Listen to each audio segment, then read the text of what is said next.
जय माता जी। मैं महाराज जी स्वामी माँ का पगला बेटा। आप सबसे मेरा एक नर्म निवेदन है कि मैं जो भी वक्तव्य देता हूँ उसको गलत तरीके से न लें, क्योंकि मेरा हर वक्तव्य हमारे माध्यम से सत्य है। अगर आपको बुरा लगता है तो इसके लिए मैं क्षमा चाहता हूँ। संसार में हमें क्या करना चाहिए क्या नहीं, हम तो सब कुछ पाना चाहते हैं, उसका बावजूद भी नहीं पाते। इसका कारण क्या है हमें जानना है और तलाश करना है कि क्या वजह है जिसकी वजह से मेरा प्रयास सफल नहीं विफल हो जाता है। तो कारण ढूंढने के लिए हमें कहीं और भटकने की आवश्यकता नहीं है मेरे दोस्त। अपने आप में तलाश करना है, अपने आप में खोजना है कि ये कमियां हमारे अंदर कहाँ पे छुपी हुई है, जिसका कारण मेरा हर प्रयास असंभव हो जाता है। इंसान जो भी करता है, सुबह से उठकर जो भी करता है, उसका परीक्षा फल होना चाहिए, उसका रिजल्ट आना चाहिए, लेकिन नहीं आता है। इसका कारण क्या है? कहीं जाने की आवश्यकता नहीं है मेरे दोस्त। मुझे अपने आप में ढूंढना है कि इसका कारण क्या है, हमारे में कमियां है या कहीं और है। फिर तलाश कीजिए, आपको मिलेगा। एक समय की बात मैं आपको बता दूं कि एक घर था, और वो घर छोटा मोटा नहीं, एक राजभवन जैसा घर था, एक महल था। उसमें बूढ़े माँ बाप रहा करते थे और उनका 2 पुत्र रहते थे। और उनका रूटीन ऐसा था कि वो सुबह 8 बजे या 9 बजे उठा करते थे। इससे माँ दुखी रहती थी, पिता बीमार था, वो दुखी रहता था। हर दिन अपने पुत्रों को समझाया करता था कि बेटे सुबह उठना चाहिए, सुबह उठने से सब कुछ ठीक रहता है। लेकिन बच्चे कहाँ समझते हैं इस बात को।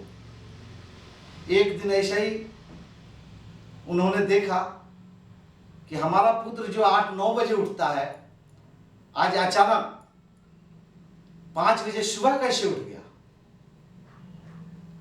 फिर वो देख रहे हैं और अपने वाइफ से कह रहे हैं कि वो जी देखो, हमारा पुत्र आज 5 बजे ही उठ गया है, लगता है उसमें सुधार आ रहा है। तो माता पिता दोनों ही खुश होते हैं। देखते ही देखते आधे घंटे में वो सारा क्रिया करके रेडी हो जाता है। रेडी होने के बाद वो वस्त्र जब पहनने लगता है, उस समय वृद्ध मां कहती है कि बेटे बेटे, बेटा सुनता है पर बोलता नहीं है।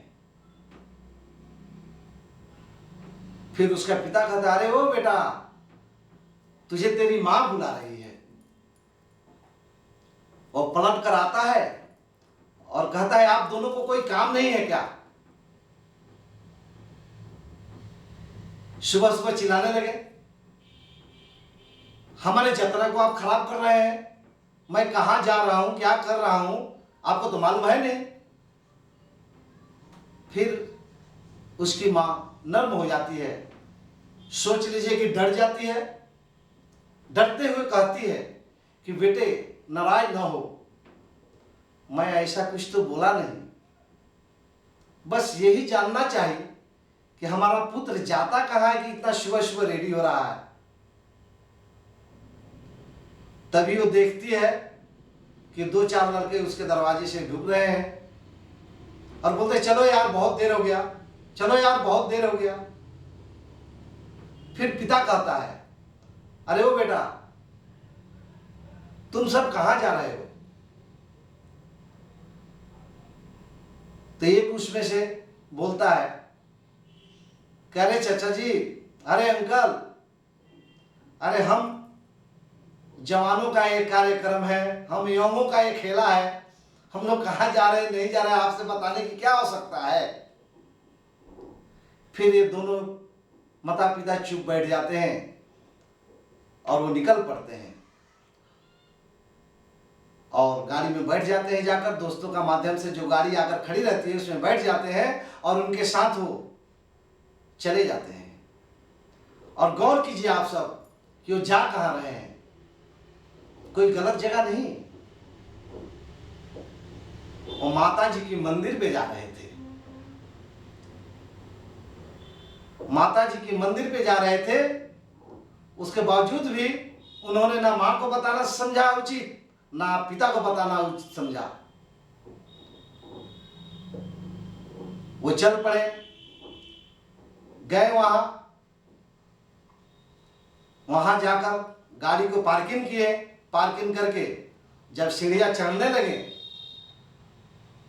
तो अचानक उनके पांव में कांटे चुभ गए और ऐसा कांटा चुभा कि सीढ़ियां खून से भीग गया, उनके पैरों का खून से सीढ़ियां भीग गया। बोले दोस्तों से, अरे यार आप लोग जाओ, मैं नहीं जा सकता, मुझे चलने में कष्ट हो रहा है।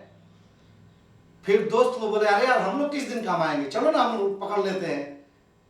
फिर पकड़कर वहां गए। वहां जाने के बाद लंबी कतार लगी हुई थी, उस कतार में उन्होंने खड़ा हो गया। खड़ा होने के बाद जो पुत्र अपने माता पिता को अवहेलना किया, उसके पीछे एक सज्जन पुरुष खड़े थे। देखते देखते देखते देखते एक पर एक करते हुए हर व्यक्ति मां की तरफ बढ़ता गया।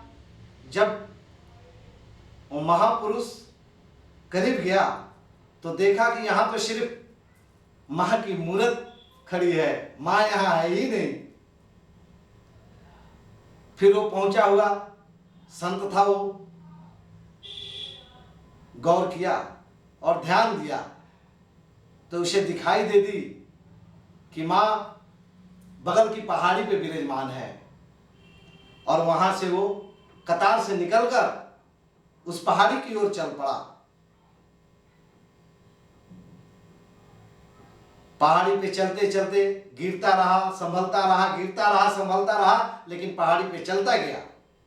जाते जाते वहां मां को आखिर वो पा ही लिया। फिर मां से वो संत पूछता है, क्या रे मातेश्वरी, जगदम्बे भवानी, आप यहां क्यों विराजमान हो इस जंगल में? मंदिर पे जितने दर्शन करने वाले आए हैं वो सब आपका दर्शन का बगैर चले जाएंगे। तो जानते हैं मां क्या बोली? बेटे, तुम्हारे बगल में जो खड़ा था, तुम्हारे बगल में जो इंसान खड़ा था, वो घर से निकलते समय ही मुझे लात मारा है। फिर वो संत घबरा जाता है, कोई इंसान आपको कैसे लात मार सकता है? फिर माता ने उस संत को समझाती है कि बेटे, अगर वो पुत्र वहां रुककर अपने माता से नर्म तरीके से, भाव से अगर बताता कि हे मां, आज मैं वैष्णो माता को दर्शन के लिए दोस्तों को बुलाया हूं और वहीं जाने की हमारी इच्छा है, तो ये वचन सुनते ही मैं इस तीनों लोक में जहां होती, उस पुत्र को दर्शन हेतु मैं मंदिर में विराजमान हो जाती। लेकिन उसने किया क्या? अपने वृद्ध माता पिता को ठोकर मारा और मेरा दर्शन पाने आ गया कि मैं सारा दुखों का समाधान कर दूं? नहीं, कदापि ऐसा नहीं हो सकता। जो पुत्र अपने मां और पिता का वचन को सुनता है, उसका अधीन मैं रहती हूं। इसलिए रहती हूं कि उन्हीं लालों से ये संसार चलता है।